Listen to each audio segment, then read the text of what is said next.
The Galactic Armaments exhibition sprawled across the crystal spires of New Venus Station, its transparent walls offering a breathtaking view of the spiral arms of the Milky Way. Commander Sarah Chen stood at the registration desk, her weathered hands gripping a simple data pad while around her, representatives of 100 alien species paraded their latest achievements in warfare technology. The Mirth delegation floated past, their crystalline bodies refracting light in complex patterns that served as their primary form of communication. Behind them, a group of Zentharan weapons dealers moved with practiced grace, their cybernetically enhanced bodies humming with barely contained energy. Each species carried themselves with the confidence that came from centuries of technological advancement. Human delegation. The registration eye chimed, its tone carrying a note of what might have been pity. You've been assigned Exhibition Bay 47. Please note that all primitive kinetic weapons must be properly secured according to Section 12 of the safety protocols. Sarah's jaw tightened, but she maintained her professional demeanor. Humanity had only achieved faster-than-light travel 30 years ago, and their reception in the galactic community had been lukewarm at best. The other species saw them as curiosities, clever apes who had somehow stumbled upon the secrets of the cosmos. "Thank you," she replied, accepting the holographic badge that materialized before her. Behind her, Technical Sergeant Marcus Wong and Lieutenant Maria Rodriguez waited with their cargo, a sealed container that had raised more than a few bemused looks from the security staff. As they made their way through the exhibition halls, Sarah couldn't help but notice the increasingly sophisticated displays of weaponry. The Zentharans demonstrated their quantum phase disruptors, capable of unraveling matter at the subatomic level. The Mirth showcased crystalline constructs that could redirect energy weapons back at their sources. Each demonstration drew crowds of admirers and potential buyers. Exhibition Bay 47 was tucked away in a corner, practically hidden behind a maintenance access point. The space was small, barely large enough for their demonstration setup, but Sarah had expected nothing less. The galaxy's established powers had no reason to take humanity seriously. Not yet. They've really gone all out to make us feel welcome, haven't they? Marcus muttered as he began unpacking their equipment. His hands moved with practiced efficiency over the sealed container, entering the complex security codes that would allow them access to their demonstration piece. Maria ran a diagnostic scan of the base safety systems, her fingers dancing over her tablet. At least they gave us a space with adequate power supply, though I doubt they think we'll need it for our primitive technology. The container hissed open, revealing their contribution to the exhibition. To an outside observer, it might have appeared underwhelming. No gleaming energy crystals, no quantum field generators, no artificial intelligence cores. Instead, they had brought something that represented humanity's unique approach to problem solving. The Mark 7 Adaptive Response System, Sarah said, running her hand along the matte black surface of their creation. Sometimes the old ways work best, especially when you know how to improve them. As they set up their demonstration, Sarah could hear the murmurs and chuckles from passing delegates. A Zentharan weapons dealer paused at their bay, his cybernetic eyes scanning their equipment with obvious amusement. "How quaint," he said, not bothering to hide his condescension. "I wasn't aware anyone still used physical projectiles for anything other than historical reenactments." Sarah smiled, but it didn't reach her eyes. "We find that sometimes the simplest solutions can be the most effective, especially when properly enhanced with modern innovations." The Zentharan laughed, a metallic sound that drew more attention to their bay. "Well, I suppose every species must start somewhere. Though I must admit, I'm surprised they even allowed you to participate in this exhibition." As he walked away, Maria stepped closer to Sarah. "They're all so certain of their superiority. Should we give them a preview?" Sarah shook her head. "No. Let them laugh. Let them dismiss us. Tomorrow's demonstration will be more effective if they're not expecting anything significant." She checked the time display on her tablet. "Complete the setup and run final diagnostics. Tomorrow, we show the galaxy that humanity isn't just catching up. We're bringing something new to the table. As the exhibition's first day drew to a close, Sarah stood at the viewport near their bay, watching the stars. Humanity might be new to the galactic stage, but they had learned long ago that true innovation didn't always mean discarding the old ways. Sometimes it meant taking what worked and making it work better. Tomorrow, the laughter would stop. The second day of the Galactic Armaments Exhibition began with a display of overwhelming technological superiority. The main demonstration chamber, a vast amphitheater capable of containing controlled weapons tests, buzzed with anticipation as the galaxy's premier weapons manufacturers prepared to showcase their latest innovations. The Zentharan delegation took the stage first. Their lead engineer, a towering figure more machine than organic, activated their quantum phase disruptor. The weapon hummed to life, its crystal core pulsing with ethereal energy. When fired at the test target, a block of ultra-dense neutronium alloy, the beam passed through all defensive shields as if they were mere illusions. The target didn't explode or shatter. It simply ceased to exist, its atomic structure unraveled into component particles. Appreciative murmurs rippled through the audience. The Zentharans had long been leaders in weapons development, and this latest achievement only reinforced their position. Their engineer bowed slightly, cybernetic implants gleaming under the chamber's lights. The Murith presentation followed, their crystalline forms creating complex patterns of light that served as both communication and weapon. Their defense system, dubbed the Prismatic Aegis, could capture incoming energy weapons and redirect them with devastating precision. The demonstration left several test targets smoking, their materials reduced to slag by their own reflected attacks. Sarah Chen watched from her position near the back of the chamber, studying each presentation with careful attention. Beside her, Marcus took detailed notes while Maria monitored their own equipment's final preparations. Their turn would come last, a scheduling decision that hadn't been accidental. The human delegation may prepare their demonstration, announced the exhibition's eye coordinator, its tone carrying that same note of condescension from the previous day. Please ensure all safety protocols for primitive weaponry are strictly observed. As Sarah's team moved their equipment into position, the chamber filled with poorly concealed laughter and dismissive comments. The Mark VII Adaptive Response System, despite its sleek design, looked positively archaic compared to the quantum technology and energy weapons that had preceded it. A Murith delegate near the front row created a pattern of light that translated roughly to how embarrassing for them. The translation matrices ensured everyone in the chamber understood the sentiment. Interesting choice of technology, the Zentharan weapons dealer from the previous day called out, his voice carrying through the chamber. Though perhaps interesting is too kind a word. Obsolete might be more accurate. Sarah positioned herself at the control station, her movements deliberate and unhurried. The Mark VII represents a different approach to warfare technology, she announced, her voice clear and confident. Sometimes evolution takes unexpected paths. Evolution. A Kharkith observer chittered, its auxiliary limbs vibrating with amusement. Your species hasn't even mastered basic energy projection. You're still throwing metal pellets at your problems. Marcus stepped forward, his fingers dancing over the Mark VII's control panel. The weapon system hummed to life, but not with the dramatic energy signatures of the previous demonstrations. Instead, it produced a low, steady thrum that seemed almost disappointing to the assembled audience. We've prepared a series of targets that match the defensive capabilities shown in previous demonstrations, Maria announced, activating the target range, including quantum-hardened materials, energy reflection fields, and phase-shifted armor. The Zentharan engineer leaned forward, his cybernetic eyes scanning the Mark VII with obvious disdain.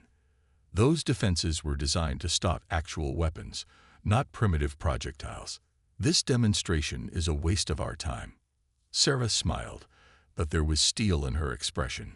Humanity has learned many lessons throughout its history, she said, her hand hovering over the activation controls. One of the most important is that underestimating your opponent is often a fatal mistake. The chamber's safety field hummed to life, creating a transparent barrier between the audience and the demonstration area. Several delegates had already started to leave, considering the human presentation unworthy of their attention. "Let me show you why we haven't abandoned kinetic weapons," Sarah said, her finger pressing down on the activation switch. "Sometimes the old ways still have something to teach us." The Mark 7 adaptive response system began to move, its components shifting and realigning with precision that caught even the most dismissive observers by surprise. This wasn't the crude weaponry they had expected. It was something else entirely. The laughter in the chamber began to die down as the audience realized they might have judged too quickly. Humanity, it seemed, had brought something unexpected to the exhibition. And in moments, they would understand exactly how unexpected it was. The Mark 7 completed its transformation with a series of precise mechanical movements. What had appeared to be a simple weapon platform had reconfigured itself into something far more complex. Multiple barrel assemblies emerged, each one rotating into position with fluid grace. The system's adaptive housing shifted, revealing layers of technology that seemed to merge old and new in ways the alien audience had never considered. "The Mark 7 adaptive response system," Sarah announced, her voice carrying through the now silent chamber, "represents humanity's approach to technological evolution. We don't abandon what works, we improve it." Before anyone could respond, she activated the first firing sequence. The weapon system came alive with a sound that many in the audience had never heard before, the deep, resonant thunder of advanced kinetic weaponry. But this was no primitive slug thrower. Each round that left the system was encased in a field of precisely controlled gravitational distortion. The first target, a block of quantum-hardened alloy, similar to what the Xantharans had demonstrated against, took the full force of the barrage. The rounds didn't simply impact the surface. They carried with them distortion fields that multiplied their kinetic energy by orders of magnitude. The target didn't just break. It shattered at a molecular level, the pieces themselves breaking down into smaller fragments. "Impossible," the Xantharan engineer breathed, his cybernetic eyes rapidly analyzing the data. "The energy readings, they're exceeding the theoretical limits for kinetic weapons." Sarah nodded to Marcus, who initiated the second phase of the demonstration. The Mark 7's barrels realigned, and the system began to emit a low-frequency pulse that seemed to make the air itself vibrate. The next series of rounds fired toward a target protected by the most advanced energy shields available. "Conventional wisdom says kinetic weapons are useless against energy shields," Maria explained, monitoring the system's output. "We decided to question that wisdom." The rounds approached the shield, but just before impact, each projectile generated its own localized field distortion. The shields, designed to deflect energy weapons and normal kinetic impacts, failed to account for the complex gravitational interactions. The rounds passed through, their energy multiplied rather than diminished by the shield's resistance. The Murith delegation's crystalline forms vibrated with frequencies that translated as shock and disbelief. Their own defensive systems, which had seemed unbeatable just hours before, suddenly appeared vulnerable. "The Mark 7 doesn't just fire projectiles," Sarah continued, her voice steady as the demonstration proceeded. "Each round is guided by a microsecond accurate AI that adjusts its approach based on the target's defenses. The gravitational distortion fields can be modified in real time, allowing for unprecedented adaptation to any defensive measure." The third phase of the demonstration targeted a series of phase-shifted armor plates, technology that had been considered the pinnacle of defensive innovation. The Mark 7 adjusted again, its rounds now carrying quantum-entangled particles that ensured they existed in the same phase state as their targets. "We studied every advanced defensive system in known space," Marcus explained, his fingers dancing over the control panel. "Then we asked ourselves a simple question: how can we use basic principles of physics to overcome them?" The phase-shifted armor failed spectacularly, its molecular structure compromised by the precisely calculated impacts. But it wasn't just the destruction that caught the audience's attention. It was the efficiency, the precision, the elegant merger of fundamental physics with advanced technology. Exarcheth Observer moved closer to the safety field, its auxiliary limbs now trembling with something other than amusement. You've weaponized gravitational fields at the projectile level. The energy requirements alone should make this impossible. Maria smiled. That's another human trait. We don't accept impossible very easily. The Mark 7 generates its own micro-singularities, using them to power the gravitational distortion fields. Each round carries its own miniaturized version of this technology. The demonstration continued, each phase revealing new capabilities that challenged everything the galactic community thought they knew about weapons technology. The Mark 7 demonstrated an ability to adapt to any defense, its AI systems learning and evolving with each engagement. The chamber had fallen completely silent except for the rhythmic thunder of the Mark 7 and the sound of defensive systems failing. The laughter from earlier had been replaced by intense focus as weapons designers and military leaders realized they were witnessing something revolutionary. This, Sarah concluded as the final target disintegrated, is how humanity approaches problems. We respect the past, learn from it, and build upon it. The Mark 7 isn't just a weapon. It's a statement about human innovation. As the system powered down, its barrels cooling with a soft hiss, the silence in the chamber was deafening. Humanity had done more than demonstrate a weapon. They had announced their arrival on the galactic stage in terms that no one could ignore. In the hours following the demonstration, Exhibition Bay 47 transformed from an ignored corner into the most crowded section of the entire exhibition. Representatives from every major species crowded around the Mark 7, their previous dismissal replaced by intense curiosity and barely concealed concern. The Zentharan weapons dealer who had mocked them earlier approached Sarah, his cybernetic eyes constantly scanning the weapon system. "Commander Chen," he said, his tone now carefully respectful, "I believe we may have been hasty in our initial assessment of human military technology." Sarah maintained her professional demeanor, though there was a glint of satisfaction in her eyes. "Understanding often requires us to look past our preconceptions," she replied, watching as Marcus and Maria fielded technical questions from a growing crowd of weapons experts. A Murith delegate crystallized into a complex pattern that the translation matrix interpreted as both apology and invitation. The Murith Confederation would be interested in discussing potential technological exchanges. Your approach to gravitational manipulation at the microscale level is unprecedented. The Karkath observer who had witnessed the demonstration was engaged in rapid conversation with its fellows, their auxiliary limbs moving in patterns that indicated extreme agitation. The implications for defensive development alone are staggering. One of them chittered. "Every existing shield system will need to be redesigned."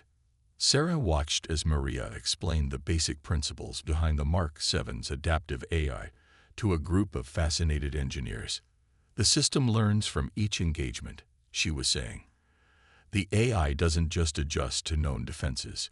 It can theorize and test new approaches in microseconds." "But the power requirements," a Zentharan engineer protested, his cybernetic implants glowing as he ran calculations. "The energy needed to generate localized gravitational fields for each projectile." Marcus stepped in, a holographic display materializing above his tablet. "That's where human innovation really shows itself. We developed a method of creating self-sustaining micro-singularities that power each round. The technology scales down efficiently. What you saw today could be miniaturized further." The implications of that statement sent another wave of murmurs through the crowd. If humans could miniaturize this technology even further, what other applications might they have developed? What other primitive systems might they have revolutionized? A high-ranking Murith military commander approached Sarah, its crystalline form shifting into formal patterns. "The Murith Confederation has long considered humans to be technologically limited," it communicated. "We now understand this assessment was deeply flawed. Your species doesn't just adapt technology. You fundamentally reimagine it." Sarah nodded, recognizing the shift in diplomatic dynamics taking place. Humanity has always understood that true innovation isn't about discarding the old or blindly embracing the new. It's about finding connections others might miss. The Zentharan weapons dealer, who had been quietly analyzing the Mark 7's performance data, suddenly straightened. These readings, the precision of the gravitational field modulation, you've mastered this technology far beyond what you demonstrated today, haven't you? Sarah's slight smile was answer enough. The Mark 7, impressive as it was, represented only a fraction of what humanity had developed. It was a calculated revelation, enough to demand respect, but not enough to provoke fear. As the day progressed, the exhibition's coordinator made an unprecedented announcement. The human delegation's demonstration would be rebroadcast in the main chamber, with full technical analysis available to all attendees. The same system that had earlier dismissed them as primitive was now treating their technology as a highlight of the exhibition. Commander Chen, a Xarketh military advisor, chittered softly. Our preliminary analysis suggests that the Mark 7 could revolutionize space combat doctrine. The ability to bypass phase-shifted armor alone makes conventional defensive systems obsolete. Sarah completed the thought. Yes, we're aware. That's why we're also prepared to discuss defensive countermeasures. Humanity isn't interested in creating an arms race. We're interested in fostering innovation. The message was clear. Humans weren't just catching up to galactic technological standards. In some areas, they had quietly surpassed them. And they had done it not by following the expected path of technological evolution, but by finding their own way, combining old principles with new insights in ways no one had considered. As the final day of the Galactic Armaments Exhibition drew to a close, Commander Sarah Chen stood in a private conference room aboard New Venus Station, facing representatives from the galaxy's most powerful military alliances. The Mark 7 demonstration had done more than challenge assumptions about human technology. It had fundamentally altered the balance of power in known space. The Mark 7, Sarah explained to the assembled delegates, represents only one application of our gravitational manipulation technology. We chose to reveal it because weapons tend to get attention. She activated a holographic display, showing schematics that made several observers shift uncomfortably in their seats. "By the void," whispered the Zentharan engineer, his cybernetic implants struggling to process the data before him. "You've already adapted this technology for ship-scale applications, haven't you?" Maria stepped forward, expanding the holographic display. "The principles that allow the Mark 7 to generate micro-singularities can be scaled up significantly. We've developed prototype engines that create controlled gravitational corridors for faster-than-light travel. The energy efficiency compared to conventional drives is substantial." The Mirith delegation's crystalline forms flickered with patterns that the translation matrix interpreted as a mixture of awe and concern. "Your species achieved FTL travel mere decades ago," their representative communicated. "We assumed you were using basic quantum fold technology." "We were," Marcus confirmed, bringing up another set of schematics. "For about 6 months. Then we started asking questions about how we could improve it. Humanity has a habit of doing that, taking existing technology and finding new ways to approach it." A Xarketh military advisor's auxiliary limbs twitched rapidly. "The implications for civilian applications, energy production, waste management, planetary terraforming, are all being explored." Sarah completed the thought. "The Mark 7 isn't just a weapon system. It's a proof of concept. Humanity isn't interested in just joining the galactic community. We want to contribute to its evolution." The Zentharan weapons dealer who had first dismissed them now leaned forward, his cybernetic eyes fixed on Sarah. "You revealed this technology through a weapons demonstration because you knew it would force the galactic community to take you seriously. But that's not your end goal, is it?" Sarah's smile was both diplomatic and knowing. "Humanity has learned that respect often precedes cooperation. We needed the galactic community to understand that we're not just clever primitives playing with borrowed technology. We're innovators who see possibilities others might miss." The room fell silent as the implications sank in. Humanity hadn't just developed one impressive weapon. They had quietly revolutionized their understanding of fundamental physics. The Mark 7 was merely the most dramatic expression of capabilities that could reshape life throughout known space. "We're prepared to establish joint research initiatives," Maria announced, displaying a new set of schematics. "These are preliminary designs for civilian applications of our gravitational manipulation technology. We believe collaborative development will benefit all species." The Mirth commander's crystalline form shifted into a pattern indicating deep thought. "You orchestrated this entire revelation. The placement in the exhibition schedule, the seemingly primitive appearance of your technology, the calculated demonstration of capabilities." "We did," Sarah acknowledged. "Humanity has learned that sometimes the best way to make a point is to let others reach their own conclusions. You needed to see for yourselves that technological advancement doesn't always follow predictable paths." Marcus activated one final holographic display, showing a series of research facilities scattered throughout Earth's solar system. "These are our primary research and development centers. Each one is ready to begin hosting joint scientific teams. We believe the next great leap in galactic technology will come not from any one species, but from collaboration between all of us." The implications were clear. Humanity wasn't just announcing their technological capabilities. They were offering to share them. But they were doing so from a position of strength, having demonstrated that they were equals, not supplicants. As the delegates began discussing the logistics of establishing joint research initiatives, Sarah moved to the viewport, gazing out at the spiral arms of the galaxy. Humanity had achieved more than respect today. They had secured their place among the stars, not through conquest or intimidation, but through innovation and the willingness to think differently. The laughter had indeed died at 3,000 rounds per minute, but what replaced it was something far more valuable: recognition, respect, and the promise of collaboration. Humanity had shown that sometimes the oldest principles, when viewed through new eyes, could light the way to the future.